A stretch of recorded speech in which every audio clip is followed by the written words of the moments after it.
The monster in the mirror had my eyes. I turned away before I could see more, pulling the veil back over my face with trembling fingers. 3 years, and I still wasn't used to it. 3 years since my stepmother had made me hideous, and every morning I woke up hoping it had been a nightmare. It never was.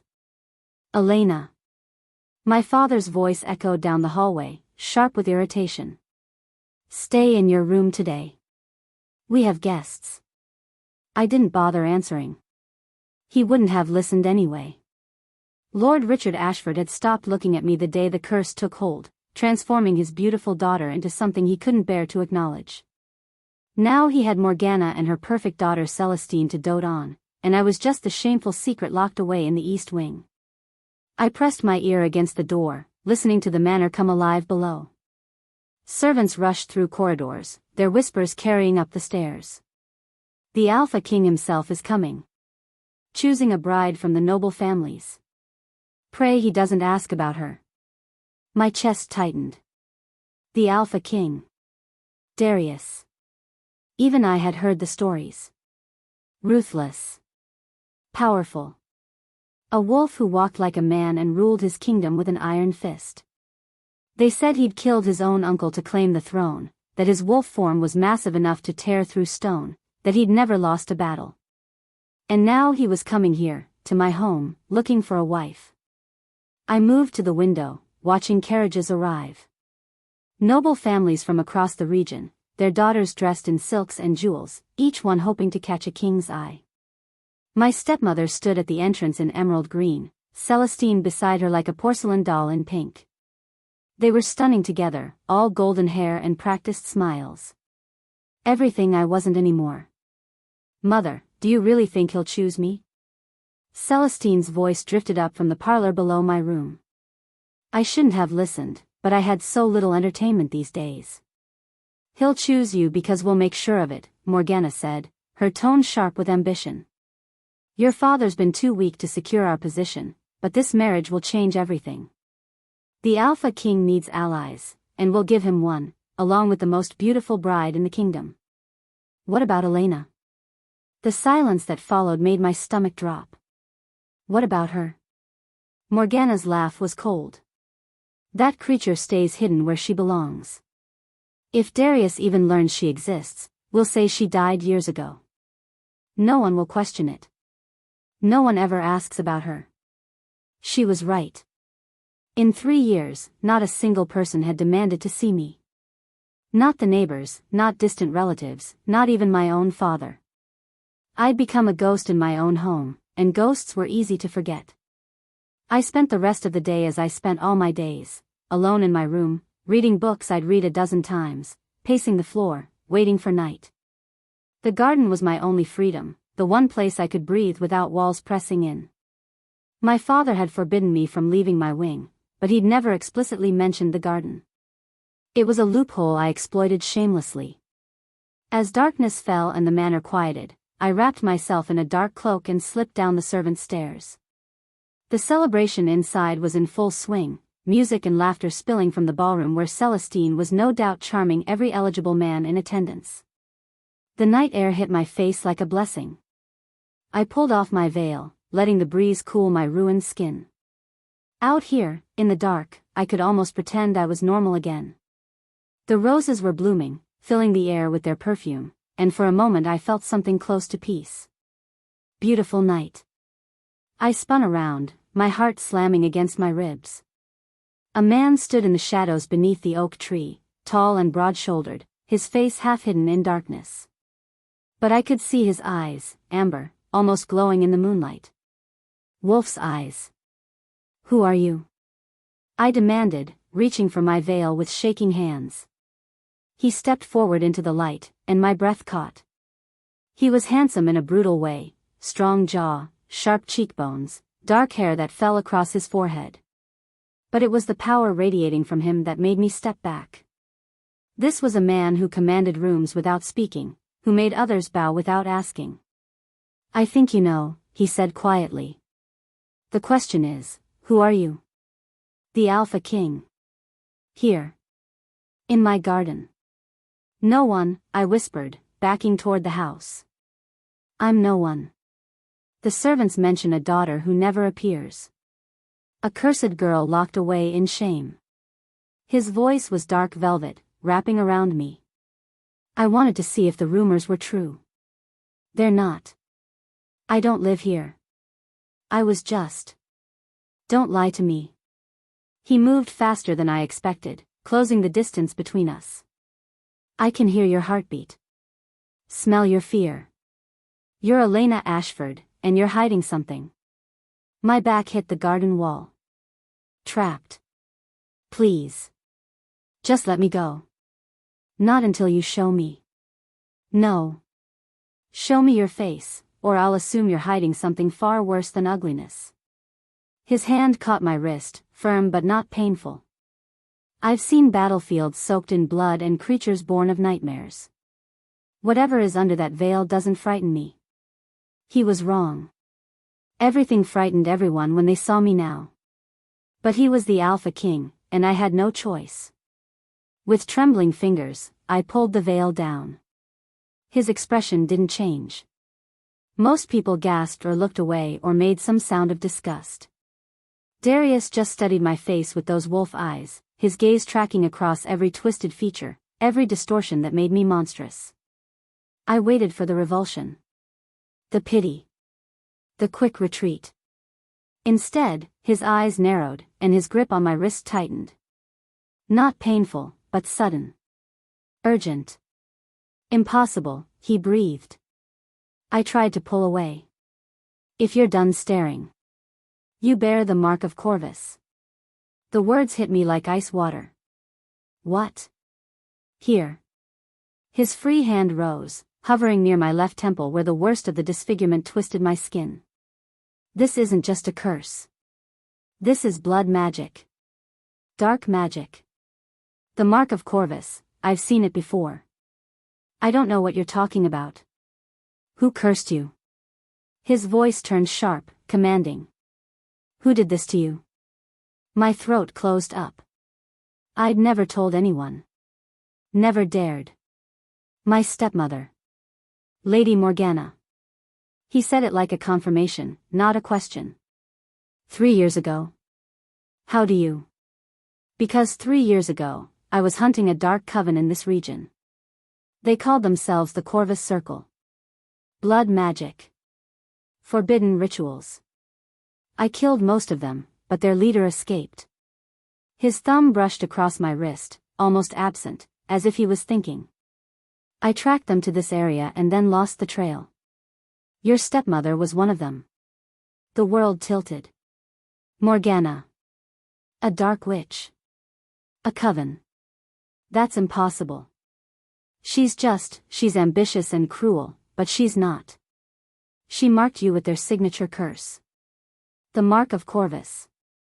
His eyes met mine, and there was something burning in them now. Something that looked like rage. This wasn't jealousy, Elena. This was intentional. Calculated. She marked you for a reason. What reason? That's what I need you to help me discover. He released my wrist but didn't step back. The Corvus Circle is regrouping. They're planning something, and I need to stop them before they destroy my kingdom. You're connected to them through that curse. You're my way in. I'm not connected to anyone. I'm just. You're exactly what I need. He studied me with an intensity that made my skin prickle. I came here looking for a bride. A political alliance to strengthen my position. But I found something better. You. My laugh was bitter. You want to marry me? The monster locked in the tower? I want to make you a deal. His voice dropped lower, intimate and dangerous. Marry me. Help me identify the members of the Corvus Circle hiding in my court. 1 year. And in exchange, I'll break your curse. I stared at him. You can break it? The Mark of Corvus can be broken. It's difficult, requires specific magic, but yes. I can free you. He tilted his head. But I need your help first. Will you accept my offer, Elena? Or would you rather spend the rest of your life hiding in this garden? My mind raced. Freedom. My face restored. A chance to escape these walls, this prison, this half-life of shame and isolation. But marriage to the Alpha King. A man I'd met 5 minutes ago. A man who looked at me like I was a puzzle to solve rather than a person. Why would you help me? I whispered. What do you really want? His smile was sharp, predatory. I want revenge. Your stepmother and her coven killed people I cared about. They're poisoning my kingdom from within. And you, Elena, are going to help me burn them all to the ground. The way he said it, cold, certain, ruthless, should have terrified me. Instead, for the first time in 3 years, I felt something wake up inside my chest. Hope. And hunger for justice. 1 year? I asked. 1 year. Then you're free. Curse broken, wealth secured, and you never have to see me again if you don't want to. I should have asked more questions. Should have demanded details, protections, guarantees. But I'd been invisible for so long. A ghost. A monster. A shameful secret. And here was the most powerful man in the kingdom offering me a chance to be seen again. Yes, I said. I accept. His smile widened, and there was something wolfish about it. Dangerous. Thrilling. Good. He reached out, catching my chin gently, tilting my face up to his. Then let me make one thing clear, Elena Ashford. For the next year, you belong to me. And I protect what's mine. Before I could respond, he leaned in close, his breath warm against my ear. Welcome to the pack, little bride. I hope you're ready for what comes next. If you are enjoying this video, do well to hit the like button and subscribe to this channel. Chapter 2. I didn't sleep that night. How could I? I just agreed to marry a man I didn't know, a king who wanted to use me as bait to destroy a dark coven. A man who looked at me like I was a weapon he'd just discovered. When dawn broke, I was still sitting by the window in my veil and cloak, watching the manor wake up. Part of me wondered if I'd dreamed the whole thing. Maybe I'd fallen asleep in the garden and imagined the Alpha King and his dangerous offer. Then a sharp knock shattered the silence. Miss Elena. It was Harris, my father's butler, and his voice was strained. The Alpha King has requested your presence at breakfast. Immediately. My heart stopped. What? Your father insists you come down. Now. I stood on shaking legs, my mind racing. Darius was doing this. Making it public. Making it real. Making it impossible for me to back out. I pulled on a simple dress, gray, modest, meant to hide me, and secured my veil. My hands trembled as I fastened it. The last time I'd sat at that breakfast table was 3 years ago, the morning after Morgana cursed me. My father had taken one look at my face and told me to never come down again. Now I had no choice. The dining room fell silent when I entered. My father sat at the head of the table, his face pale. Morgana was beside him in purple silk, her expression frozen in a smile that didn't reach her eyes. Celestine looked confused, her perfect features scrunched in question. And at the other end of the table, relaxed and commanding, sat Darius. Elena. His voice carried across the room, warm and welcoming, as if we were old friends. Thank you for joining us. Every eye turned to me. I felt the weight of their stares, their shock. The cursed daughter, the shameful secret, standing in the dining room like she belonged there. I moved to the only empty chair, directly across from Darius, and sat. Your Majesty, my father began, his voice tight. I apologize for the confusion. Elena isn't feeling well. She shouldn't be. I requested her presence specifically, Darius said, cutting him off. I wanted to speak with your entire family. Morgana's smile sharpened. Of course, Your Majesty. Though I'm sure Celestine would be happy to. I'm not interested in Celestine. The words dropped like stones into water. Celestine's face went red. Morgana's knuckles turned white around her fork. Darius turned his attention to me, those wolf eyes gleaming. Elena, I trust you slept well? Well enough, Your Majesty. My voice came out steadier than I expected. Good. I wanted to discuss something with your family. He leaned back in his chair, utterly at ease while everyone else looked ready to shatter. I've decided on a bride. Morgana perked up immediately, her hand reaching for Celestine's.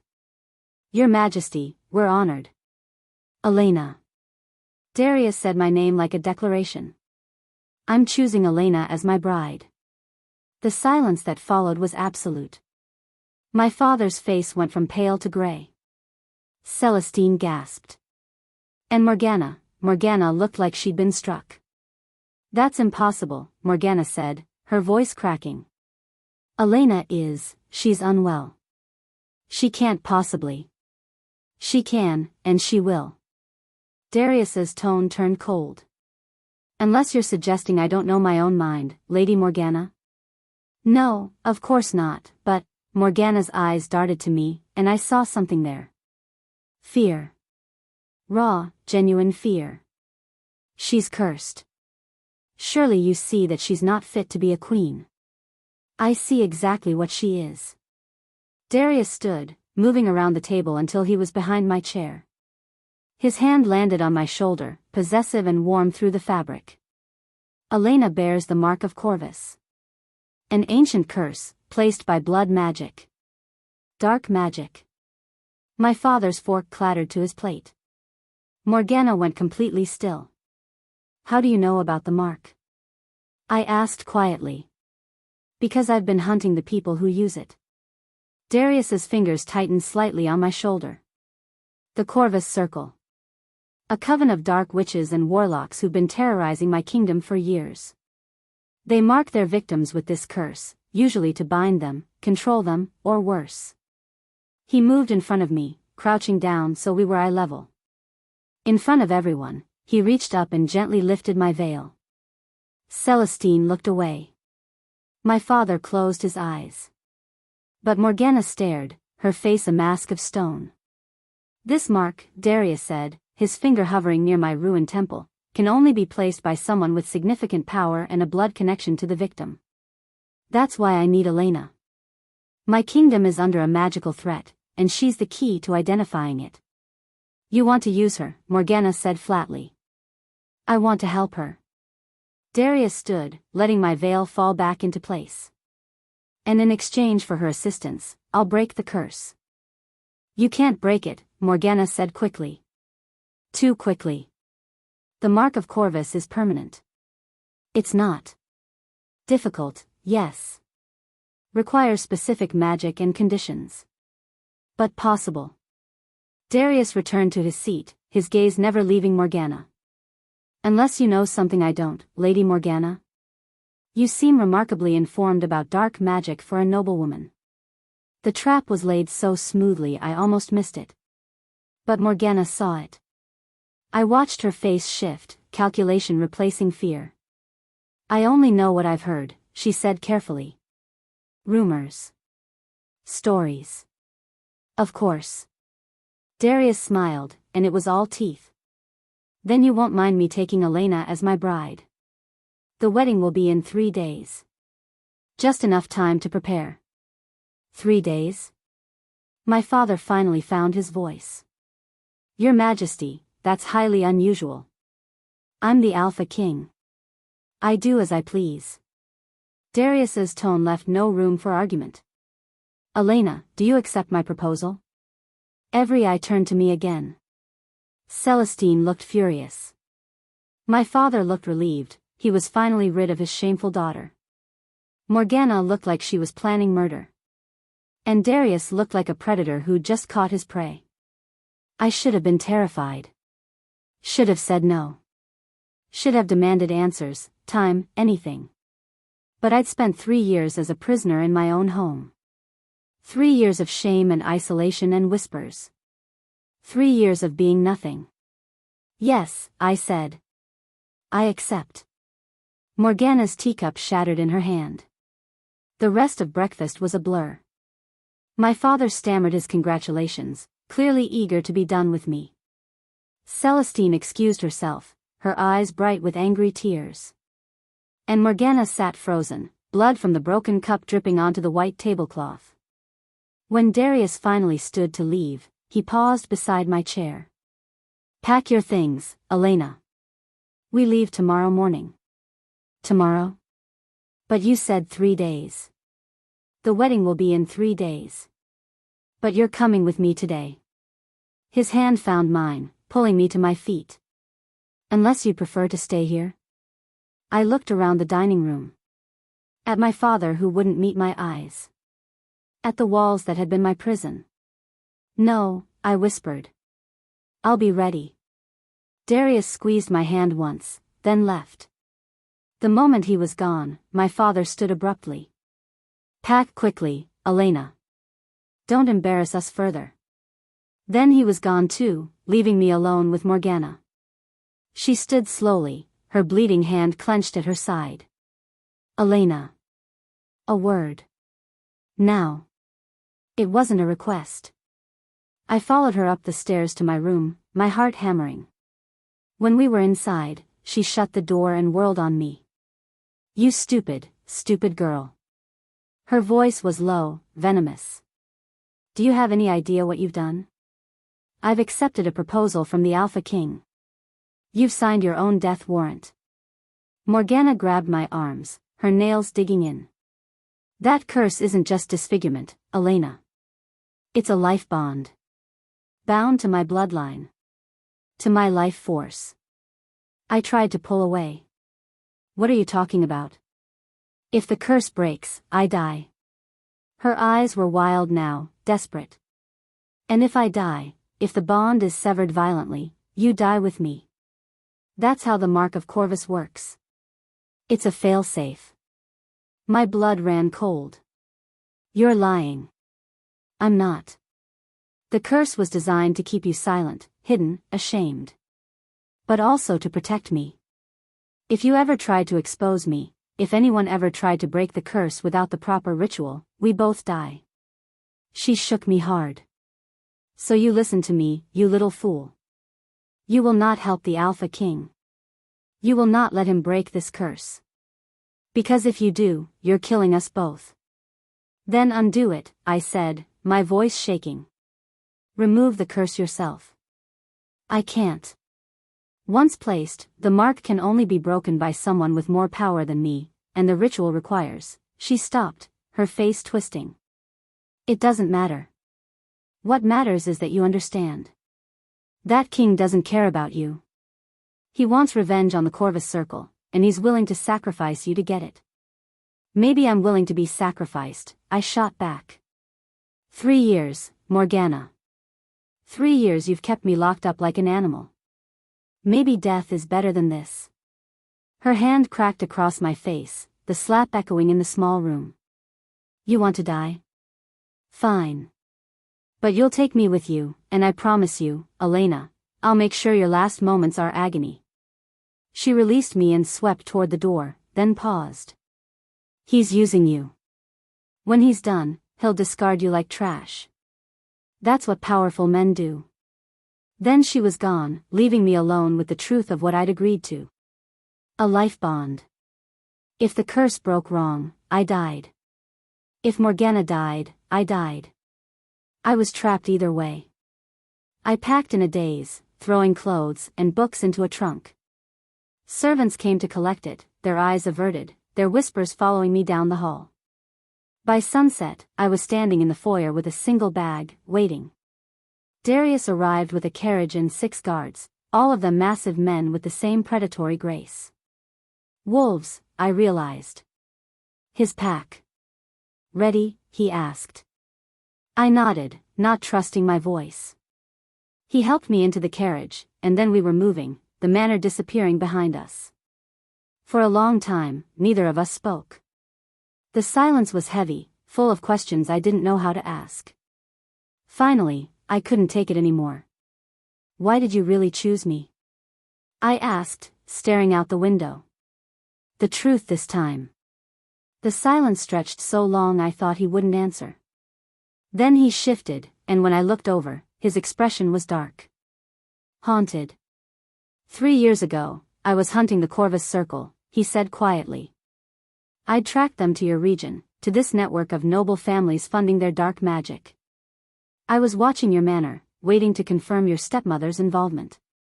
He paused, his jaw tightening. I was there the night she cursed you. I saw the whole thing. My breath caught. You watched? I was in the garden, in wolf form, hidden in the shadows. You were in your room, arguing with her about something, I couldn't hear what. She was furious. And then she started chanting, and I realized what she was doing, but by the time I got inside, it was too late. The curse had already taken hold. His hands clenched into fists. I carried you to your bed after you collapsed. Made sure you were breathing. Then I left to hunt the rest of the coven, but Morgana had already scattered them. By the time I returned, you were locked away, and there was no proof of what she'd done. I stared at him, my mind reeling. You've known about me for 3 years? I've been watching your manor ever since, waiting for Morgana to make contact with the circle again. And then my advisors suggested this bride tour, and I realized, you're the key. You're connected to her, to the curse, to everything. And maybe, if I could break the curse, you could identify the other circle members hiding in my court. So I am bait, I whispered. You're the one who got away. He turned to face me fully, and there was something fierce in his eyes. They marked you, Elena. Tried to break you. And you survived. That makes you stronger than they ever expected. Strong enough to help me destroy them. And what happens to me after? I asked. When the curse breaks? Morgana says it's life-bonded. That if it breaks, we both die. Then we'll find another way. His voice was absolute. I didn't save you 3 years ago just to let you die now. You didn't save me then either, I pointed out. You left. I know. And for the first time, I heard regret in his voice. I've regretted it every day since. But I'm here now, and I'm not leaving again. He reached across the carriage and took my hand, his grip warm and solid. We're going to burn them all, Elena. The Corvus Circle.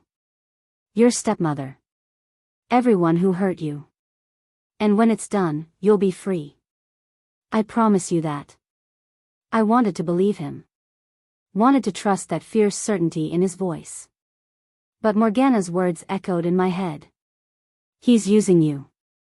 When he's done, he'll discard you. And if I die in the process? I asked quietly. Darius's amber eyes met mine, and what I saw there made my breath catch. Then I'll die making sure you're avenged. If you are enjoying this video, do well to hit the like button and subscribe to this channel. Chapter 3. The palace rose from the mountain like something out of a dark fairy tale. Stone towers pierced the sky, their peaks lost in mist. Ancient forests pressed close on all sides, so thick and dark I couldn't see more than a few feet past the tree line. And everywhere, carved into the gates, etched into the walls, woven into the banners, were wolves. Welcome to Blackthorn, Darius said as our carriage rolled through the massive iron gates. Home. It didn't look like anyone's home. It looked like a fortress.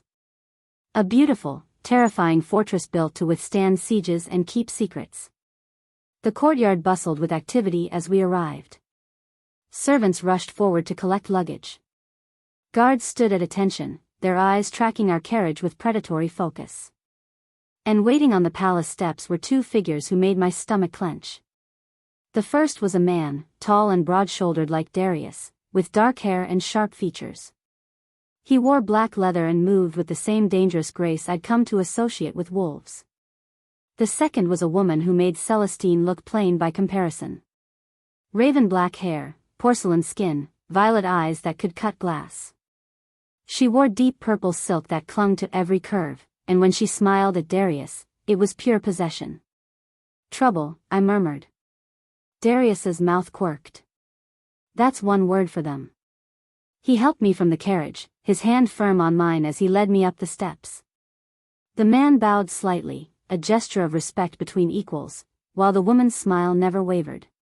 Kale, Seraphine, this is Elena Ashford. My bride. Darius's voice carried across the courtyard, making it clear this wasn't up for discussion. Elena, this is Kale, my beta and second-in-command. And Lady Seraphine, my chief advisor. Your Majesty. Kale's voice was deep, cautious. His eyes swept over me, lingering on my veil. Welcome to Blackthorn. How unexpected, Seraphine said, her voice like honey laced with poison. We weren't aware you'd chosen a bride, Your Majesty. Especially one so mysterious. Her eyes locked on my veil, and I felt stripped bare under that gaze. This woman knew how to cut without drawing blood. It was a recent decision, Darius said smoothly. Elena will be staying in the Queen's wing. See that her rooms are prepared, Seraphine. Of course. Seraphine's smile sharpened. Though I must say, the Queen's wing has been empty for so long. Your mother's rooms. I hope Miss Ashford won't find them too haunted. The jab was subtle but clear. I was an interloper. An outsider stepping into a dead queen's shoes. I'm sure I'll manage, I said, keeping my voice steady. Seraphine's eyes flashed with surprise. She'd expected me to be timid, silent. Darius's fingers tightened around mine, a small gesture of approval. Kale, join me in my study in an hour, Darius said. Seraphine, see to Elena's needs. And have the household staff informed, she's to be treated with the respect due a queen. He released my hand then, and I felt the loss of that warmth immediately. I have matters to attend to. Seraphine will show you to your rooms. Then he was gone, striding into the palace with Kale at his heels, leaving me alone with the beautiful woman who clearly wanted me gone. Follow me, Seraphine said, her smile brittle. The palace interior was as imposing as the exterior. Vaulted ceilings, stone walls hung with tapestries depicting wolves and battles, torches that cast dancing shadows. We climbed a wide staircase, turned down a long corridor, and finally stopped before ornate double doors. The Queen's wing, Seraphine announced, pushing them open. The rooms beyond took my breath away. A massive four-poster bed draped in midnight blue. Windows overlooking the forest. A sitting area with a fireplace already crackling with warmth. It was beautiful and terrifying and far too grand for someone like me. His Majesty's rooms are through that door. Seraphine gestured to a connecting door on the far wall. For convenience. The implication was clear. We'd be sharing more than just meals. The servants will bring your things shortly. Seraphine moved to the window, her silhouette perfect against the fading light. A word of advice, Miss Ashford. Don't wander the palace at night. The wolves hunt after dark, and they don't always distinguish between friend and prey. The wolves? I asked. His Majesty's pack. They roam the halls, the forests, the grounds. It's part of their nature, the hunt, we call it. They chase down threats, traitors, anyone who poses a danger to the king. She turned, her violet eyes cold. And right now, you're an unknown. A veiled stranger who appeared out of nowhere. Some might see you as a threat. The warning was clear. Watch your back. I appreciate the advice, I said carefully. Do you love him? The question came out of nowhere, sharp and direct. I barely know him. Good. Seraphine moved toward the door, pausing at the threshold. Darius doesn't love. He doesn't trust. He uses people like chess pieces and discards them when they're no longer useful.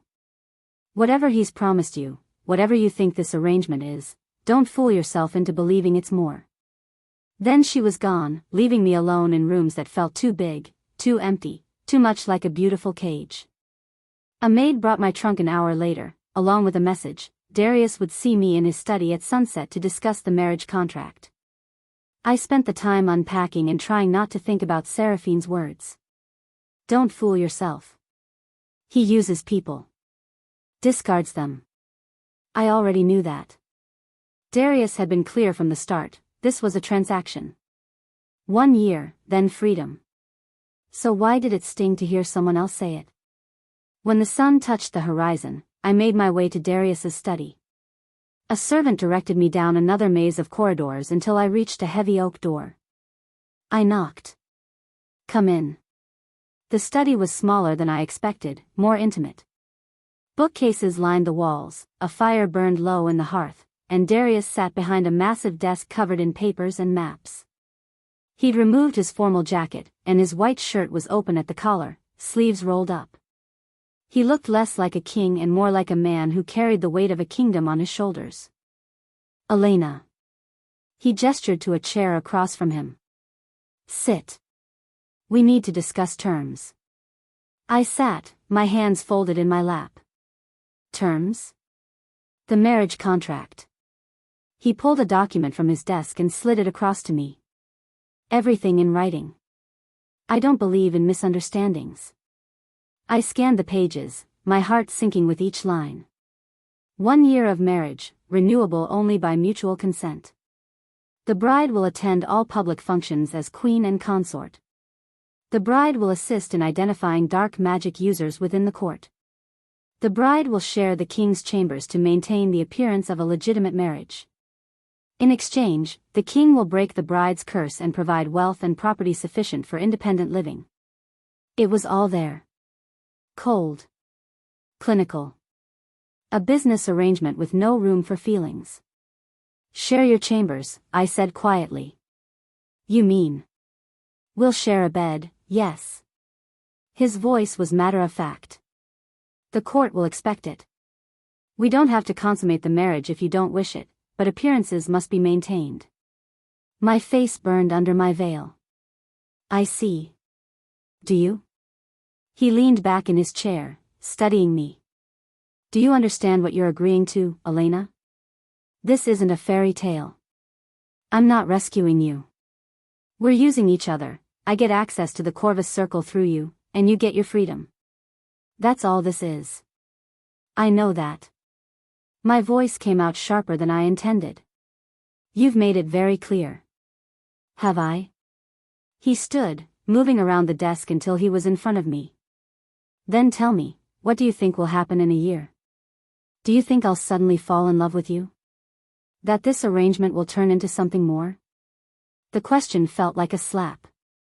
No, Good. Because I don't love, Elena. I don't trust. Emotion is weakness, and I can't afford weakness. He crouched down in front of me, his amber eyes level with mine. You're a tool. A beautiful, cursed tool that I need to destroy my enemies. Don't mistake this arrangement for romance. Don't expect tenderness or affection or any of the things women dream about. I don't have them to give. Each word landed like a stone in my chest. He was being cruel to be kind, I realized. Setting boundaries. Making sure I didn't develop feelings that would only hurt me later. But God, it still hurt. I understand, I said, proud that my voice didn't shake. I'll sign your contract. He held my gaze for another moment, then nodded and stood. Good. The wedding is in 2 days. Seraphine will help you prepare. I'm sure she'll be thrilled, I muttered. His mouth quirked. She's protective. Give her time. She's in love with you. The words escaped before I could stop them. Darius went still. Seraphine is my advisor. Nothing more. Does she know that? What Seraphine feels or doesn't feel is irrelevant. He returned to his desk, his back to me. Sign the contract, Elena. Or don't. But decide now. I looked down at the papers, at the future laid out in black ink. 1 year of pretending. 1 year of being a tool. 1 year of sharing a bed with a man who just made it clear he felt nothing for me. But 1 year of freedom afterward. 1 year of my curse being broken. 1 year of finally being seen. I picked up the pen and signed. The wedding preparations were a blur. Seraphine managed everything with cold efficiency, from the dress to the flowers to the guest list. I was fitted and measured and paraded like a doll, always veiled, always silent. The night before the wedding, Darius hosted a grand ball to introduce me to the court. I stood in my rooms, wearing a gown of midnight blue that matched my eyes, my veil secured firmly in place. A knock at the connecting door. Darius entered without waiting for permission, magnificent in black formal wear. "Ready?" he asked. "As I'll ever be." He offered his arm, and together we descended to the ballroom. The doors opened, and a herald announced us. His Majesty, King Darius. And his betrothed, Lady Elena Ashford. The ballroom fell silent. Hundreds of faces turned toward us, nobles, ambassadors, courtiers. I felt their stares like knives, their whispers like poison. "She's veiled. What is she hiding? They say she's cursed." Darius led me to the center of the room, his hand firm on mine. The music had stopped. Everyone was watching. Then a voice rang out from the crowd. "Is the future queen so hideous she must hide her face even now?" Laughter rippled through the room. My face burned. I wanted to run, to disappear, too. Darius's hand caught my chin, tilting my face up to his. "Show them," he said quietly. "Trust me." My hands shook as I reached for my veil. This was it. The moment they'd all see the monster. The moment they'd understand why I'd been locked away. I pulled the veil down. The gasps were immediate. Someone screamed. I heard retching, crying, horrified whispers. My disfigurement was on full display under the chandelier light, twisted skin, ruined features, the mark of Corvus blazing on my temple. I started to turn away, humiliation crushing my chest. Darius pulled me against him, one hand cupping my ruined cheek, the other around my waist. The gesture was intimate, possessive, claiming. "This is your queen," he announced, his voice carrying to every corner of the ballroom. "Anyone who disrespects her disrespects me. Anyone who mocks her mocks the crown. And anyone who threatens her," his eyes flashed amber, wolf rising to the surface. "Answers to me." The room fell silent. Then Darius did something I didn't expect. He leaned down and pressed a kiss to my forehead, right over the Mark of Corvus. It wasn't love. It wasn't even affection. It was a power play, a message to his court that I was under his protection. But in that moment, with his lips against my cursed skin and his arms holding me steady, I felt something shift between us. Something dangerous. Something that felt too much like hope. I finally fell asleep near midnight, exhausted from the ball and the constant scrutiny. My dreams were dark, tangled things full of whispers and shadows. I woke to the scent of roses. My eyes flew open. The room was full of them, black roses, scattered across the floor, piled on my dresser, covering my bed. And there, on my pillow, a note in handwriting I recognized. Morgana's handwriting. "The Mark sees all. You cannot hide in his palace. We're coming for you both."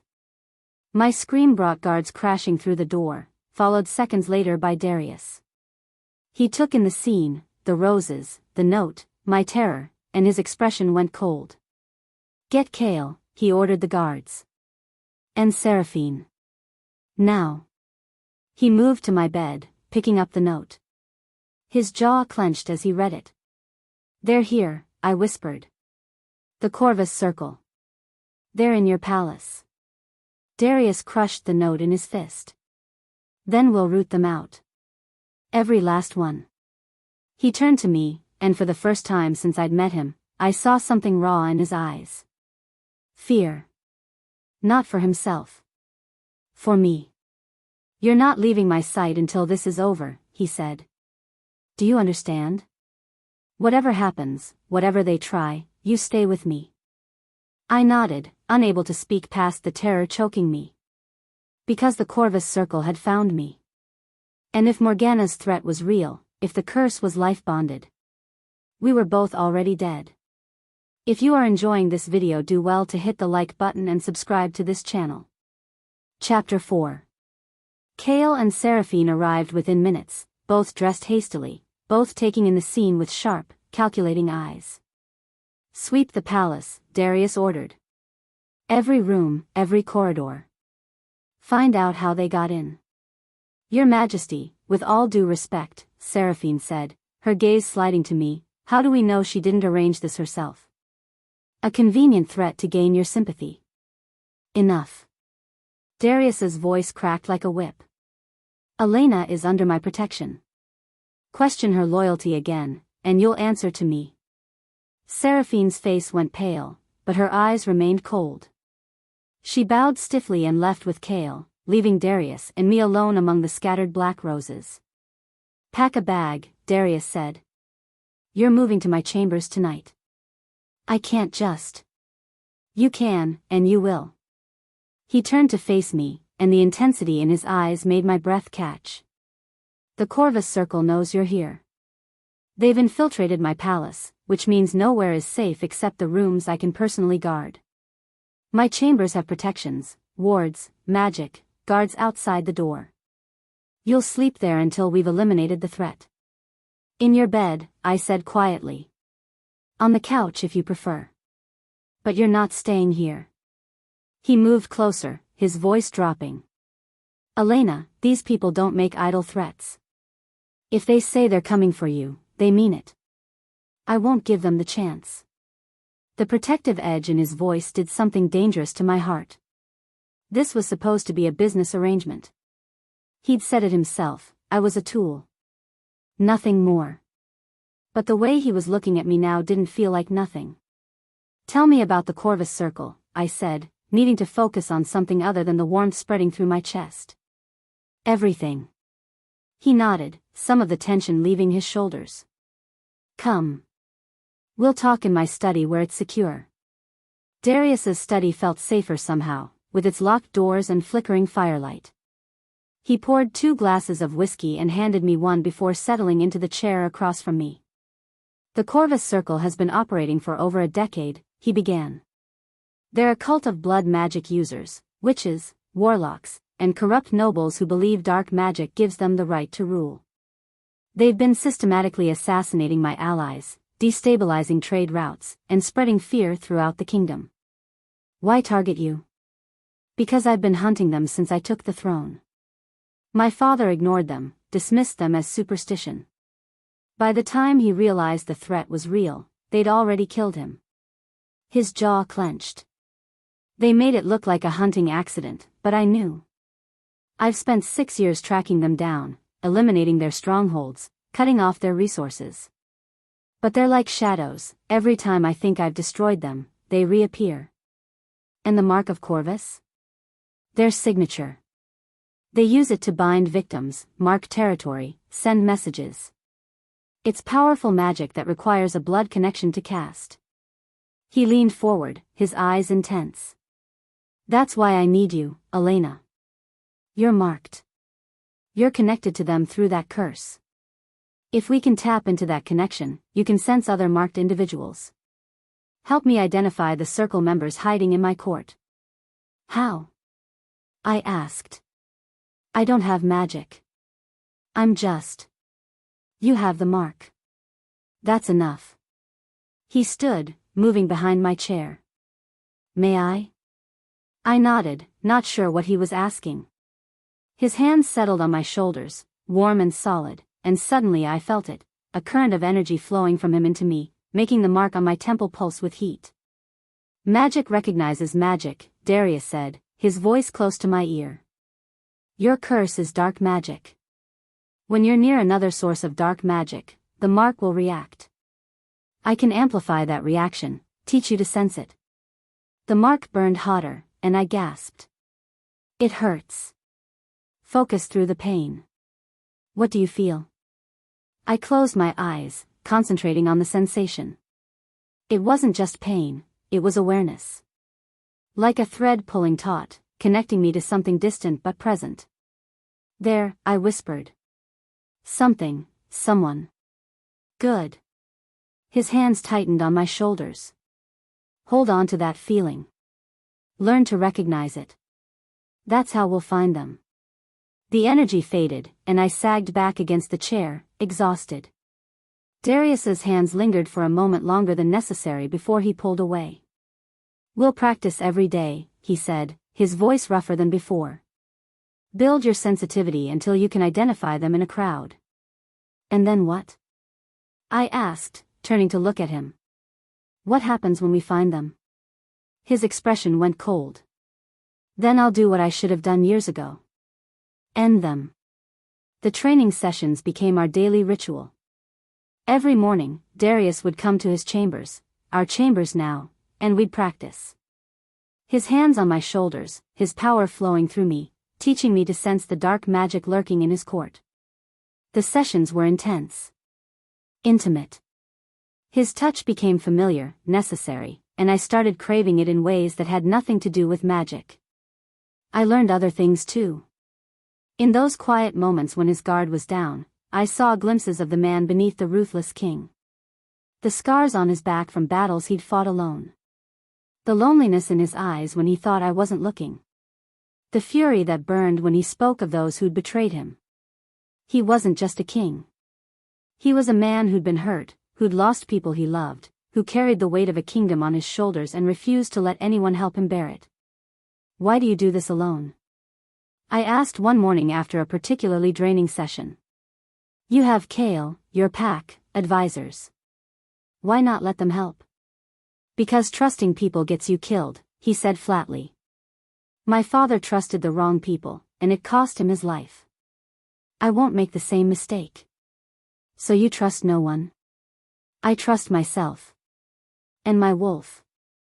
He moved to the window, his back to me. That's enough. It sounds lonely. Loneliness is better than betrayal. I wanted to argue, to tell him that wasn't true, but I couldn't. I'd been betrayed by my own stepmother, cursed and locked away by people who should have protected me. Maybe he was right. Maybe trusting no one was safer. But God, what a way to live. The rumors started 3 days after I moved into Darius's chambers. I heard them in the corridors, whispered by servants who didn't realize I was near. Saw them in the way courtiers looked at me, not with pity anymore, but with suspicion. She appeared out of nowhere. Cursed by dark magic, they say. What if she's a spy? What if the Corvus Circle sent her? I tried to ignore them, but they grew louder each day. And I knew exactly who was feeding them. I found Seraphine in the library one afternoon, surrounded by ancient texts. She looked up when I entered, her expression carefully neutral. Lady Elena. How unexpected. We need to talk, I said, closing the door behind me. Do we? She set down her book, her violet eyes cold. What could we possibly have to discuss? You're spreading rumors about me. Telling people I'm a spy for the Corvus Circle. I'm simply encouraging caution. You are marked by their magic, after all. It's reasonable to question your loyalties. My loyalties? I moved closer, anger burning through my usual restraint. I'm helping Darius hunt them. I'm using my curse to identify them. What exactly makes you think I'm working for them? Because you're convenient, Seraphine said, standing to face me. Too convenient. You appear out of nowhere, cursed by the very magic Darius has been hunting, and suddenly you're sharing his bed? You're a monster wearing his ring, Elena. A tool he's using and will discard the moment you're no longer useful. The words hit harder because they echoed my own fears. At least I'm honest about what I am. What are you, Seraphine? His loyal advisor? Or a woman so in love with him she'll destroy anyone who gets close? Her hand cracked across my face, the slap echoing in the quiet library. You know nothing about loyalty. Nothing about what I've sacrificed for him. I've been by his side for 6 years, watching him bleed and fight and suffer. And then you waltz in with your sob story and your curse, and suddenly I'm the enemy? I never said you were the enemy. He'll never love you, she hissed, stepping so close I could see the tears in her eyes. He doesn't know how. And when this is over, when he's used you up and broken your curse and destroyed the circle, he'll let you go without a second thought. You'll be discarded like all the others who tried to reach him. Because that's who Darius is, a king who feels nothing. She swept past me, leaving me alone in the library with her words ringing in my ears. He'll never love you. I knew that. Darius had made it clear from the start. But hearing it from someone else, seeing the pain in Seraphine's eyes, it made it real in a way it hadn't been before. This was temporary. A business arrangement. Nothing more. I needed to remember that. 2 days later, Duke Ronan arrived for a diplomatic visit. The moment he entered the throne room, my mark burned like fire. I gasped, my hand flying to my temple, and Darius's eyes snapped to me instantly. Elena, he asked quietly, his hand finding mine under the cover of his throne's armrest. Him, I whispered, staring at the Duke. The mark, it's reacting to him. Duke Ronan was a handsome man in his 50s, silver-haired and distinguished. He bowed deeply to Darius, all smiles and charm. Nothing about him screamed dark magic or betrayal. But the mark didn't lie.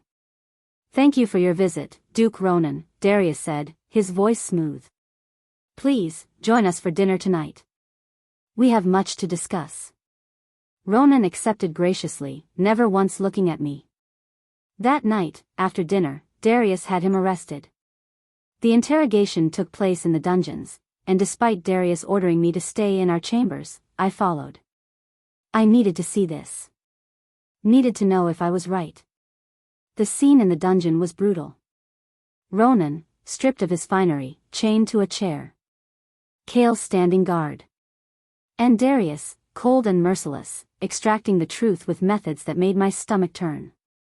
How long have you been feeding information to the Corvus Circle? Darius demanded. I don't know what you're. Darius's fist connected with Ronan's jaw, and blood sprayed across the stone floor. Don't lie to me. The mark doesn't react to innocence. It took an hour. An hour of violence and threats and pain before Ronan finally broke. 5 years, he sobbed. I've been feeding them information for 5 years. Troop movements, alliances, weaknesses. They paid well, and I didn't think it would matter. What are they planning? Darius asked, his voice deadly calm. An attack. During the full moon. 3 weeks from now. Ronan's eyes were wide with terror. That's when you're most vulnerable during your transformation. They're going to strike then, kill you, and install their own puppet king. The room went silent. Who else is working for them? Darius pressed. I don't know names. We never met face to face. But there are others in your court. High-ranking nobles. Maybe even, he glanced at Kale, then away. I don't know. I swear. Darius stepped back, his expression unreadable. Take him to a secure cell. We'll execute him at dawn. Your Majesty, please. You betrayed your kingdom. You conspired with the people who killed my father. There is no mercy for traitors. I fled then, unable to watch anymore. I made it to the balcony outside our chambers before my legs gave out. I sank onto the stone bench, shaking, trying to unsee the blood and hear Ronan's screams. Elena. I looked up to find Darius standing in the doorway, backlit by the chamber's warm light. He'd cleaned up, but there was still tension in his shoulders, a hardness in his eyes. You shouldn't have seen that, he said quietly, moving to sit beside me. No. I needed to. I wrapped my arms around myself. I needed to know what we're dealing with. What you're dealing with. This is who I am, he said, his voice rough. This is what I do to protect my kingdom. If that makes me a monster. You're not a monster. The words escaped before I could stop them. I turned to face him, seeing the vulnerability beneath his hardness. I've seen monsters every day in the mirror for 3 years. You don't scare me, Darius. You never have. Something shifted in his expression. He reached up, his fingers hovering near my cursed cheek, then dropping away. You should be scared, he whispered. Of me. Of this. Of what I might do to win. I'm not. And I meant it. We sat there in the moonlight, close enough to touch, the air thick with everything we weren't saying. I could feel his warmth, see the way his chest rose and fell, watch his eyes track to my lips. He was going to kiss me. I leaned in slightly, my heart pounding. Darius stood abruptly, putting distance between us. The walls I'd glimpsed crumbling slammed back into place. It's late, he said, his voice cold again. You should rest. We have more training tomorrow. Then he walked inside, leaving me alone with the moonlight and the ache in my chest. I didn't see him the rest of the night. He worked in his study until dawn, and when I finally returned to our chambers, he was already gone. I tried to sleep, but my mind wouldn't quiet. The almost kiss. The way he'd pulled away. Seraphine's words echoing in my head. He'll never love you. I was being a fool. Falling for a man who'd told me explicitly he felt nothing. Who'd made it clear I was a tool, a means to an end. I needed to remember why I was here. The curse. The freedom waiting at the end of our year. Nothing else mattered. I finally dozed off near dawn, exhausted and aching. When I woke, something felt wrong. The room was too cold. Too quiet. I sat up, and my heart stopped. The room was ransacked. Drawers pulled open, papers scattered, furniture overturned. And there, on my pillow where my head had just been. A message written in blood. The debt must be paid. Your stepmother's life or yours.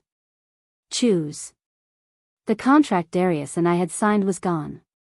And beneath the bloody message was a single black rose. If you are enjoying this video, do well to hit the like button and subscribe to this channel. Chapter 6. The horse wasn't saddled properly, and I didn't care. I hauled myself onto its back, my body screaming in protest, the mark on my face burning like molten metal. Every instinct told me I was too weak for this, that I'd collapse before I made it past the palace gates. I didn't listen. Wait. Kale's voice rang across the courtyard. He limped toward me, still pale from the poison but steady enough to move. You can't go alone. I'm not asking permission. Good. Because I'm coming with you.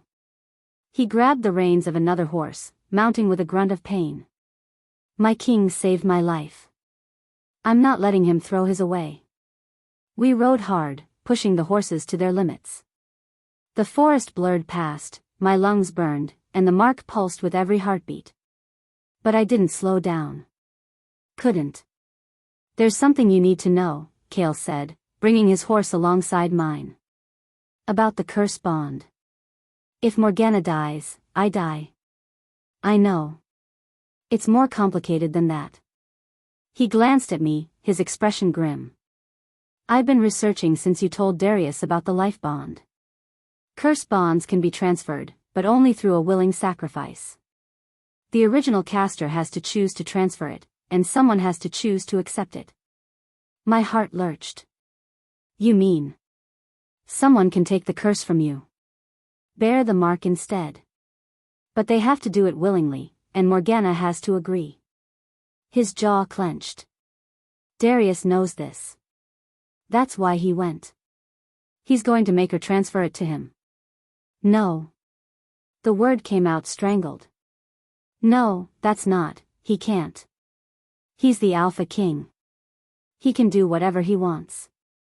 And he wants you alive more than he wants himself safe. Kale's voice softened. I didn't trust you at first. Thought you were a spy, a trap, something dangerous. But in that forest, when Seraphine attacked, you nearly died disrupting her magic to save him. That's when I knew. Knew what? That you love him. And he loves you, even if he's too stubborn to admit it. He met my eyes. So we're going to get there before he does something noble and stupid. Understood? I nodded, unable to speak past the terror choking me. We rode faster. We smelled the smoke before we saw the flames.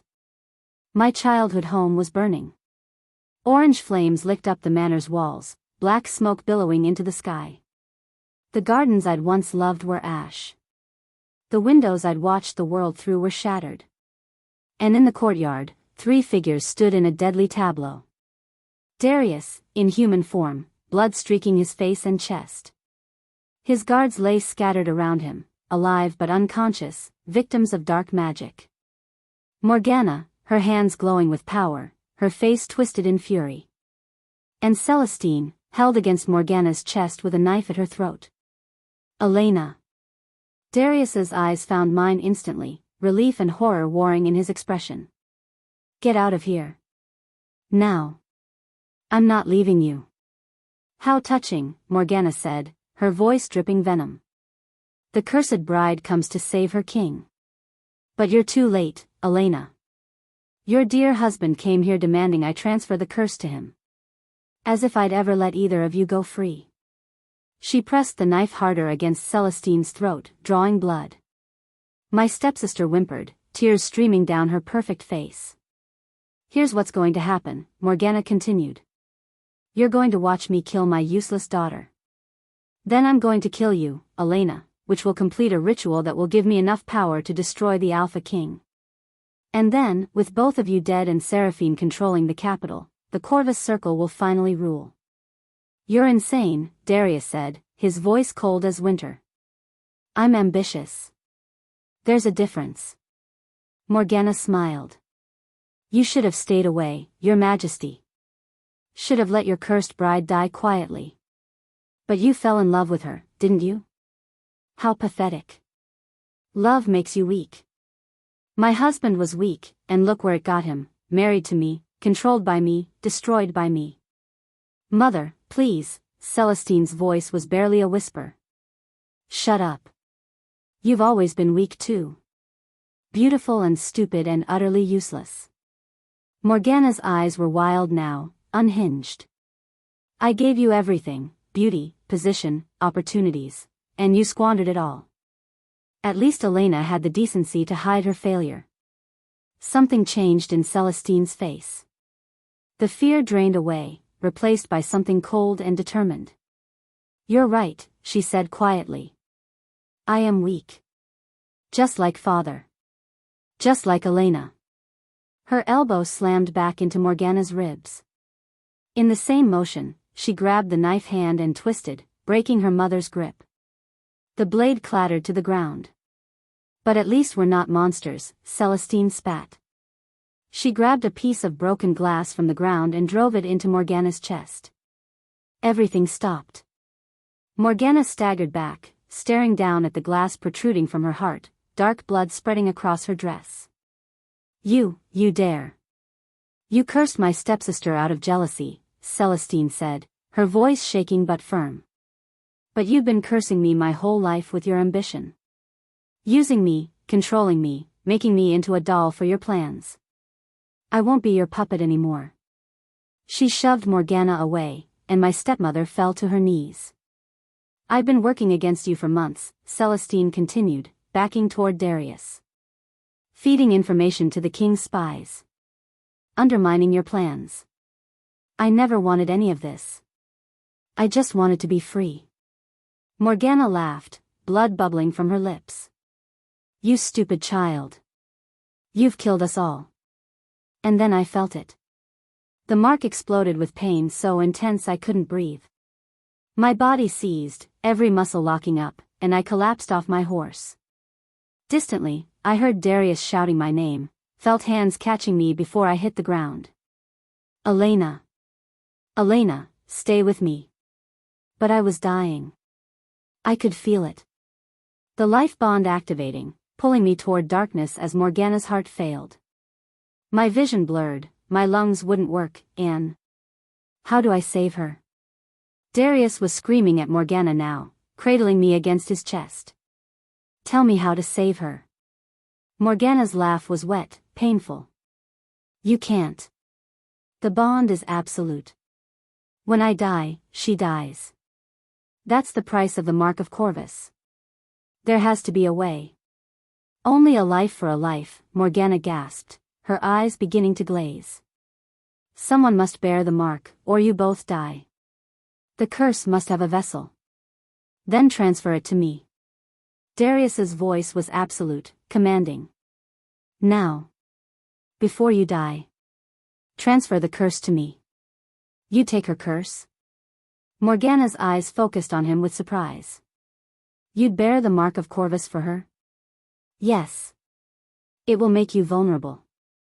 Weaken your transformations. Could kill you during the full moon when your power is at its peak. You'd be giving up your greatest strength for a woman you've known mere weeks. I don't care. Darius's arms tightened around me. Transfer it. Now. I tried to protest, tried to tell him no, but I couldn't form words. Couldn't breathe. The darkness was pulling me under, and I was so cold. Interesting, Morgana whispered. I never thought I'd see the day when the ruthless Alpha King fell in love. Very well. Since you asked so nicely. She raised her blood-soaked hand, dark magic crackling around her fingers. The air itself seemed to scream as she began chanting in a language I didn't recognize. Ancient words, terrible words, words that made the earth shake and the flames around us burn brighter. The mark on my face blazed white-hot, and I screamed. Or tried to. No sound came out. Then the pain started to recede. Slowly, like a tide pulling back, the curse began to lift. I felt it leaving my skin, unraveling from my soul, pulling away from the very core of my being. And flowing into Darius. He roared in agony as the Mark of Corvus appeared on his chest, black and twisted and hideous, spreading across his skin like a living thing. His body arched, muscle straining, and I saw the moment it took hold. The moment he became cursed in my place. It's done, Morgana breathed, collapsing fully onto the ground. The bond is broken. The curse is his. And now I can finally rest. Her eyes closed. Her chest stopped rising. Morgana was dead. And I could breathe. Air rushed into my lungs, sweet and painful and real. The mark was gone from my face, I could feel it, could feel smooth skin where twisted disfigurement had been. I was free. But Darius was cursed. You idiot, I sobbed, my hands finding his face. You beautiful, stupid idiot. What did you do? Saved you, he gasped, still shaking from the curse's transfer. The mark on his chest pulsed with dark energy, and I could see the pain in his eyes. Worth it. You're cursed now. Vulnerable. It could kill you. Then it kills me. He pulled me closer, his forehead pressing against mine. I'm not living in a world without you in it, Elena. I can't. I won't. Darius. I love you. The words came out fierce, certain. I've loved you since you showed me your face and didn't apologize. Since you disrupted Seraphine's magic despite having no power. Since you rode after me when you could barely stand. I love you, and I'm not letting you go. Tears streamed down my face, my smooth, unmarked face. I love you too. So much it terrifies me. He kissed me then, deep and desperate and real. Not a power play. Not for appearances. Just us, finally, with no more walls between us. Hate to interrupt, Kale's voice cut through the moment, but we have a problem. We pulled apart to find Kale standing with Celestine, both of them looking at something in the distance. I followed their gaze and saw riders approaching. Fast. Dozens of them, wearing the Royal Guard's colors. That's Captain Marcus, Kale said grimly. The Palace Guard captain. And he's not supposed to be here. The riders surrounded us, weapons drawn. Captain Marcus dismounted, his face apologetic but firm. King Darius, I'm afraid you're under arrest. On what charge? Darius demanded, his arms still around me. Treason, abandonment of the throne, and conspiracy with dark magic users. Marcus held up a scroll bearing the royal seal. By order of Queen Seraphine, who has claimed the throne in your absence. My blood ran cold. She can't do that. She can if the king abandons his duties during a crisis. Which, legally, he did when he left the capital to pursue a personal vendetta. Marcus looked genuinely sorry. Lady Seraphine has presented evidence that you've been compromised by the Corvus Circle through your marriage to a cursed woman. She's declared herself acting monarch and has called for your arrest and trial. This is insane, Cale started. The coronation is in 3 days, Marcus continued. If you don't return and contest it by then, her claim becomes legally binding. She'll be queen, and you'll be a traitor. Darius stood slowly, helping me to my feet. The mark on his chest was visible through his torn shirt, damning evidence of dark magic. Then we go back, he said calmly. We return to the capital, and we end this. Together. He looked at me, at Cale, at Celestine. The Corvus Circle thinks they've won. That they've divided us, weakened us, trapped us. They're wrong. His eyes flashed amber, wolf rising to the surface despite the curse now weighing him down. We're going to take back my throne. We're going to destroy Seraphine and every last member of the Corvus Circle. And then, he took my hand, squeezing it tight. Then we're going to break this curse and live the life they tried to steal from us. 3 days, I said quietly. Can we do it in 3 days? Darius's smile was all wolf. Watch me. But as we mounted our horses and began the ride back to the capital, I couldn't shake the fear curling in my gut. Seraphine had the throne, the guards, the power. We had 3 days to stop her coronation. 3 days to save a kingdom. 3 days before the curse on Darius's chest became permanent and killed him during his next transformation. 3 days to do the impossible. And I prayed to every god I'd ever heard of that it would be enough. If you are enjoying this video, do well to hit the like button and subscribe to this channel. Chapter 7.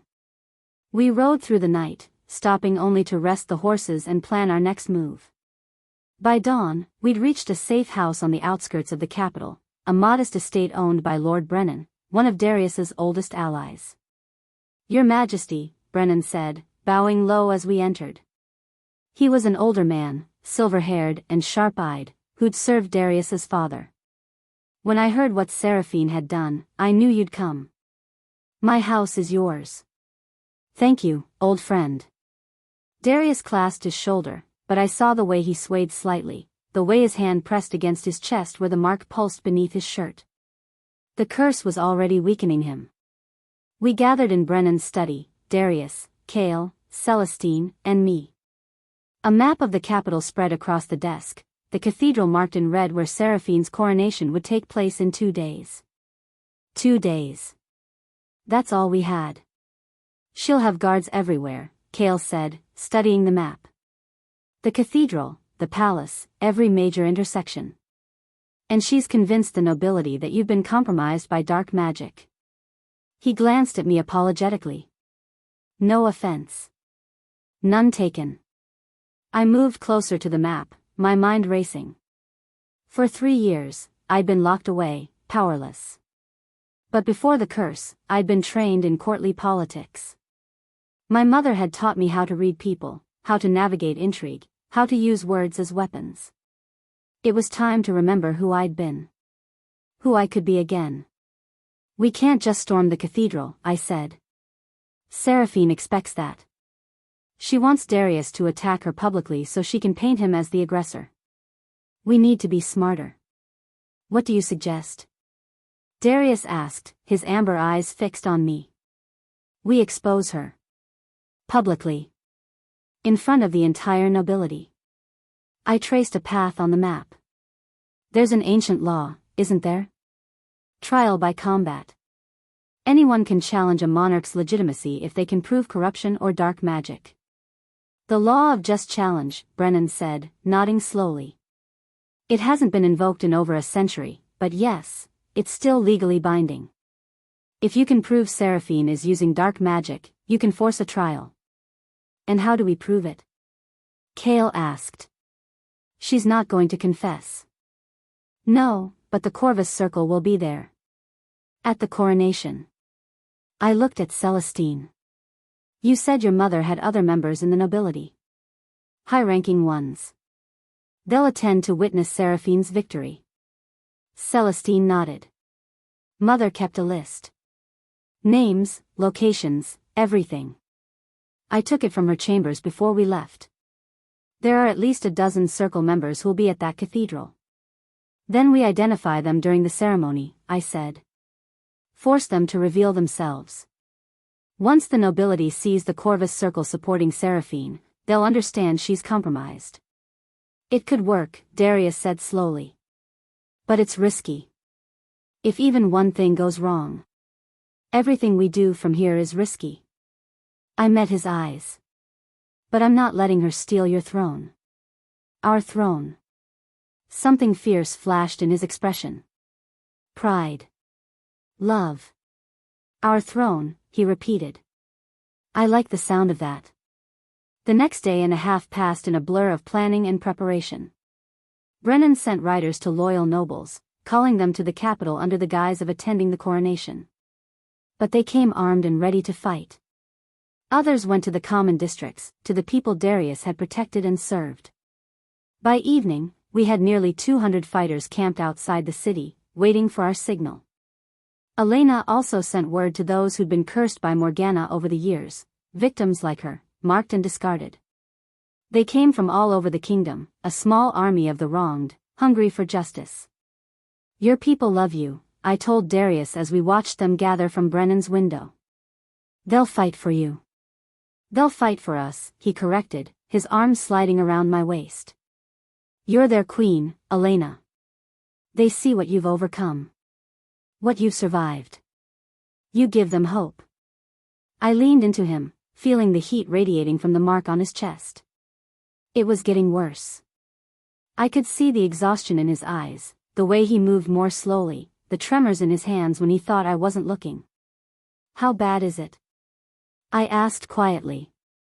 I'm fine. Don't lie to me. Not now. He was silent for a long moment. It's draining me. The curse is tied to dark magic, and my wolf rejects it. They're at war inside me, and I'm caught in the middle. The full moon is in 2 weeks. After the coronation. I know. His voice was flat. If we don't break this curse before then, my transformation will kill me. The mark and the wolf can't coexist during the change. My heart clenched. Then we break it. After we deal with Seraphine. Elena. He turned me to face him, his hands cupping my face. If I don't survive this, I need you to promise me something. Don't. Promise me you'll rule. Take the throne. Be the queen this kingdom needs. His thumb stroked my cheeks. You're strong enough. Smart enough. You don't need me. I do need you. Tears burned my eyes. I need you, and I love you, and you don't get to give up. Do you hear me? We're going to win tomorrow. We're going to destroy the Corvus Circle and break this curse and live. Together. Together, he echoed, and then he was kissing me, desperate and hungry and real. We stumbled toward the bedroom, shedding clothes and inhibitions and all the walls we'd built between us. This wasn't about contracts or arrangements or political necessity. This was love. Pure and simple and terrifying. When this is over, I whispered against his skin as he laid me on the bed, I don't want my freedom. I want forever with you. Then we'll build that forever, he promised, the curse mark pulsing on his chest as he moved over me. Starting tomorrow. We made love like it was our last night on Earth. Maybe it was. But in that moment, tangled together, I chose to believe in tomorrow. I chose to believe in us. Morning came too quickly. I dressed carefully in a gown borrowed from Brennan's wife, deep green silk that marked me as nobility but didn't draw too much attention. A hooded cloak to hide my face. I was to enter the cathedral as just another noblewoman, blend into the crowd until the moment came to strike. Darius wore simple fighting leathers under a dark cloak. He'd enter separately with Kale and a small group of wolves, positioning themselves around the cathedral.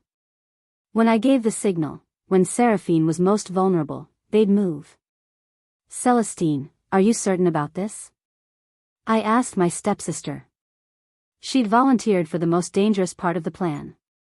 She would enter the cathedral early, using her status as Morgana's daughter to gain access. Once inside, she'd use a tracking spell, taught to her by one of Morgana's old rivals who'd turned against the circle, to mark each circle member with a magical trace. When the time came, we'd see them. Know exactly who to target. I'm certain, Celestine said, her jaw set with determination. Mother ruined so many lives. It's time someone from our family made it right. There's something else, she added quietly, pulling me aside. The curse on Darius. I've been researching, and there's only one way to destroy it permanently. Tell me. You have to kill the entire Corvus Circle leadership while they're gathered. All of them, at the same time. The curse is bound to their collective power. If even one escapes, it remains.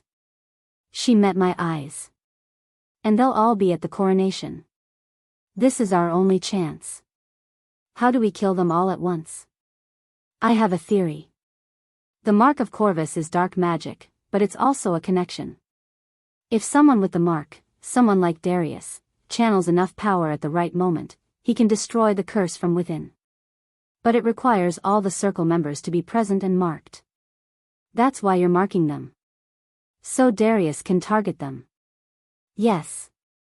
But Elena, she grabbed my arm. It will hurt him. Badly. Using the mark like that, channeling that much power while the curse is active, it could kill him. Then we make sure it doesn't. I squeezed her hand. Thank you, Celestine. For everything. Thank me when this is over and we're all still alive. The cathedral was magnificent and menacing, all soaring arches and stained glass depicting the kingdom's history. Nobles packed the pews, dressed in their finest, whispering excitedly about the coronation. Guards lined the walls, their eyes scanning the crowd. I entered with a group of minor nobles, keeping my head down, my hood up. No one looked twice at me. Just another face in the crowd. I found a spot near the middle, close enough to see but far enough to avoid immediate attention.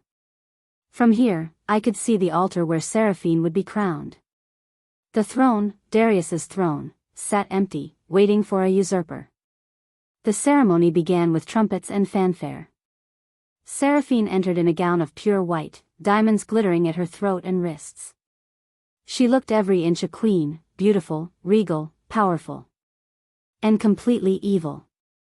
I scanned the crowd, looking for Celestine's marks.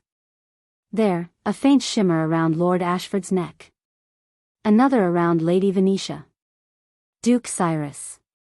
Countess Mara. One by one, I spotted them. 12 circle members in total, scattered throughout the cathedral. Exactly as Celestine had promised. The high priest began the coronation rites, his voice echoing through the vaulted space. Do you, Seraphine of House Corvallis, swear to uphold the laws of this kingdom? I do. Do you swear to protect its people and defend its borders? I do. Then by the power vested in me, I... Stop. My voice rang out clear and strong. Every head turned. The crowd gasped. Guards moved toward me, but I threw back my hood before they could reach me. I am Elena Ashford, wife of King Darius, rightful queen of this kingdom. And I invoke the law of just challenge. Chaos erupted. Nobles shouted. Guards drew weapons. And Seraphine smiled.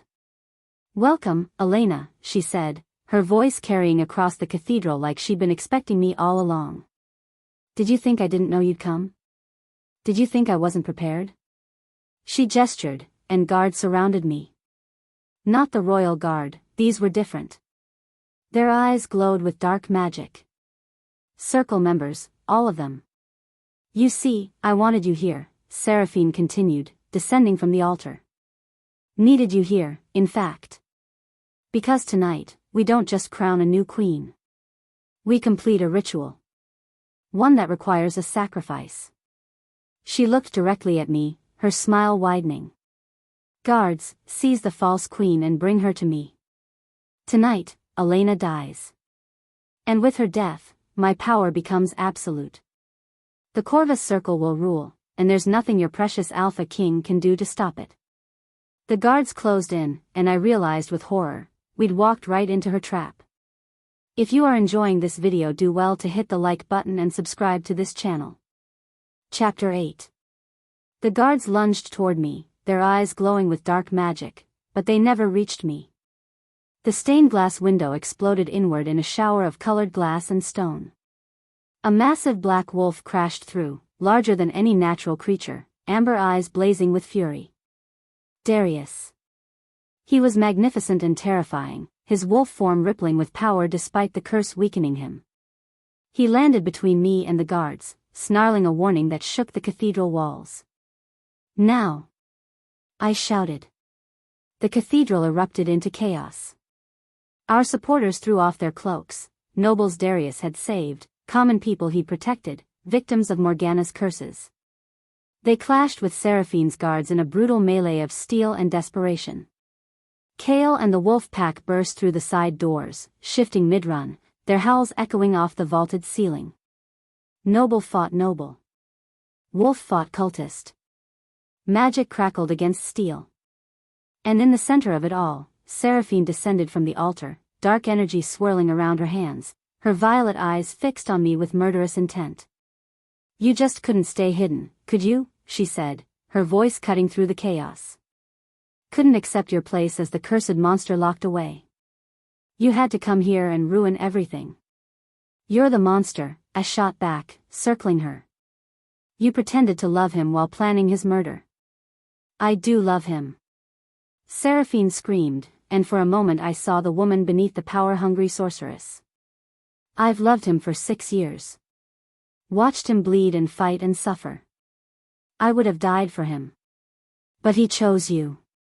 A cursed nobody over me. She threw dark energy at me, and I barely rolled aside. The magic scorched the floor where I'd been standing, leaving blackened stone. You want to know the real plan? Seraphine laughed, advancing. Your original curse, that beautiful Mark of Corvus, we were going to use it as a conduit. Spread it across the entire kingdom. Make everyone as hideous as you were. And then we'd offer salvation, beauty restored in exchange for loyalty to the circle. They'd have begged us to rule them. Horror washed over me. You're insane. I'm brilliant. She threw another bolt of magic. But you survived. And now everything's ruined because the Alpha King fell in love with a monster. I dove behind a pillar as magic exploded around me. I had no power, no magic, just the combat training Darius had given me during our sessions. I grabbed a fallen sword from a dead guard and faced her. Then let's finish this. No magic. Just you and me. Seraphine's laugh was sharp. You think you can beat me without magic? How adorable. But she drew a blade anyway, elegant and deadly. We circled each other, and I remembered everything Darius had taught me. Watch the eyes. Anticipate the strike. Use your opponent's strength against them. She lunged. I parried. Steel rang against steel. Around us, the battle raged. I caught glimpses of Darius in wolf form, tearing through circle members, but I could see him faltering. The curse mark on his chest glowed through his fur, pulsing with dark energy. Each movement seemed to cost him more. He was dying. Kale. I screamed. The circle members, now. Kale understood immediately. He rallied the wolves, targeting the nobles Celestine had marked. One by one, they fell, Lord Ashford, Lady Venetia, Duke Cyrus. Each death weakened Seraphine's power, and I felt it in the way her strikes became less precise. No! Seraphine shrieked, her attention dividing between me and the falling circle members. You're ruining everything. I pressed my advantage, driving her back toward the altar. Our blades clashed again, and I could see her confidence cracking. There's one more, Celestine's voice rang out. She stood on a balcony, blood streaming from a cut on her forehead, pointing at a figure in the crowd. One more leader. The highest-ranking member after Morgana. My heart stopped as I followed her finger. My father. Lord Richard Ashford stood among the nobles, his face pale but resigned. He met my eyes across the cathedral, and I saw the truth there. The guilt. The betrayal. Father? The word came out broken. I'm sorry, Elena. His voice carried across the momentary lull in the fighting. I was bankrupt. Desperate. The circle offered me wealth, power, everything. All I had to do was give them something precious. Your beauty. Your happiness. I thought you'd never know. That Morgana would just make you plain, forgettable. I didn't know she'd make it so cruel. The betrayal cut deeper than any blade. My own father. He'd sold me to dark magic to save himself. You let her curse me, I whispered. You let me suffer for 3 years. You avoided looking at me, locked me away. Because I couldn't face what I'd done. He stepped forward, tears streaming down his face. Every time I saw you, I saw my failure. My cowardice. I'm sorry, Elena. I'm so sorry. Sorry doesn't fix this, I said, my voice hard. Darius, back in human form but shaking with exhaustion, limped toward us. The curse mark covered half his chest now, spreading like poison. It doesn't matter. He's Circle. He dies with the rest. No, Celestine said, her voice urgent. She jumped from the balcony, landing with surprising grace. Listen to me. The only way to destroy the curse permanently is to kill all Circle members while they're gathered, but it requires someone with the mark to channel the death magic. To become the conduit. She looked at Darius, then at me. Whoever bears the mark when the circle dies will absorb all that dark magic. It will either destroy them completely, or break the curse forever. Those are the only 2 outcomes. Then I'll do it, Darius said immediately. I have the mark. You'll die, I cut him off. You're already weakened. That much dark magic will kill you instantly. Then I die. But you live. The kingdom lives. It's worth it. No. I moved between him and Celestine, my mind racing. There was another way. There had to be another way. And then I remembered, curse bonds can be transferred. Temporarily. Celestine, I said quietly. The transfer incantation you told me about. The temporary one. It works both ways, doesn't it? Her eyes widened with understanding. Elena, no. Tell me the words. You can't. Tell me the words. She did, her voice shaking. I turned to Darius, seeing the moment he realized what I planned. No. Elena, don't you dare. I love you, I said, pulling him close. I love you more than anything. And I won't let you die for me. I kissed him, deep and desperate, and whispered the incantation against his lips. The curse mark burned as it transferred back to me, spreading across my skin like wildfire. I felt the dark magic take hold, felt it consuming me. And I drove the blessed dagger Celestine had given me into my own heart. Elena. Darius's scream was pure anguish. But I was already falling. The curse exploded outward from the mark, a wave of dark magic that swept through the cathedral. Every circle member it touched, Seraphine, my father, every marked cultist, screamed as they turned to ash. The dark magic consumed them, pulled them into the void, destroyed them utterly. The pain was indescribable. I was dying, the dagger in my heart, the curse burning through my veins. But I could feel it working. Could feel the circle's power breaking, shattering, dissolving into nothing. No, no, no, Darius caught me as I collapsed, cradling me against his chest. You can't leave me. We were supposed to have forever. You promised. Forever, I gasped, blood on my lips. Love you. Always. My heart stopped. The cathedral fell silent. Every circle member was gone, turned to ash and scattered on the wind. The dark magic dissipated like smoke. And I lay dead in Darius's arms. Please, he sobbed, pressing his forehead to mine. Please don't leave me. I can't do this without you. But I was gone. My eyes closed. My chest still. Dead. Except. Something was happening. The curse mark on my skin, instead of fading, began to glow. Not with dark energy, but with something else. Something pure and bright and warm. Celestine gasped. True love's sacrifice. The curse doesn't understand it. The mark pulsed once, twice, 3 times. Each pulse sent warmth through my cold body. The dagger in my heart began to glow with the same light. What's happening? Darius demanded. The curse was made from hatred, jealousy, cruelty, Celestine said, wonder in her voice. But she sacrificed herself out of love. Pure, selfless love. The magic doesn't know what to do with that. It's transforming. The light grew brighter, warmer, until it filled the entire cathedral. The dagger dissolved into pure energy. And my heart beat. Once. Twice. Again. I gasped, air rushing into my lungs, my eyes flying open.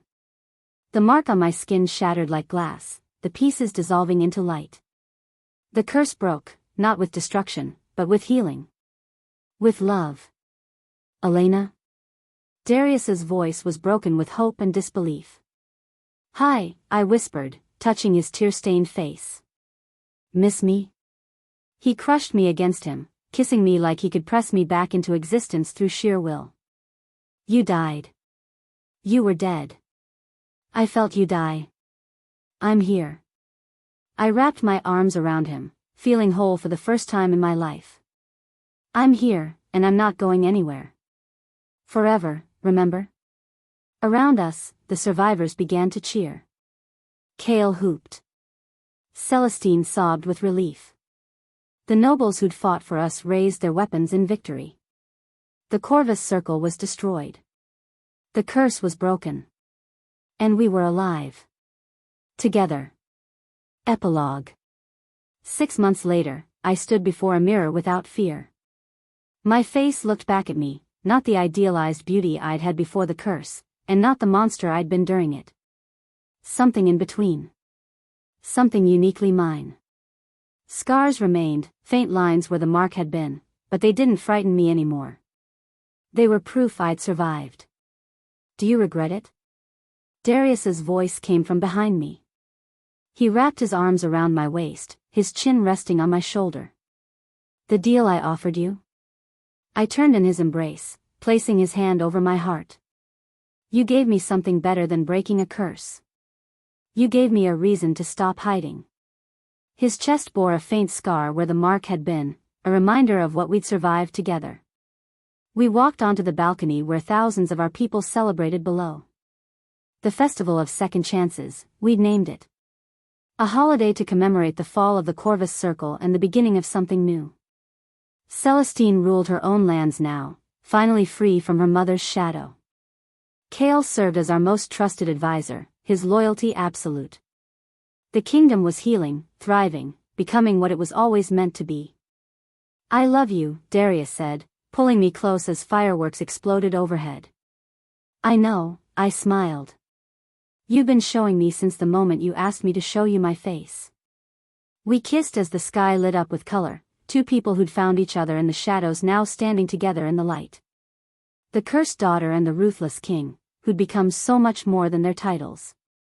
We'd become each other's home. And that, more than any crown or throne, was worth everything. I know you enjoyed this video. Don't forget to like this video and subscribe to this channel. Share your thoughts in the comments section below. And the end.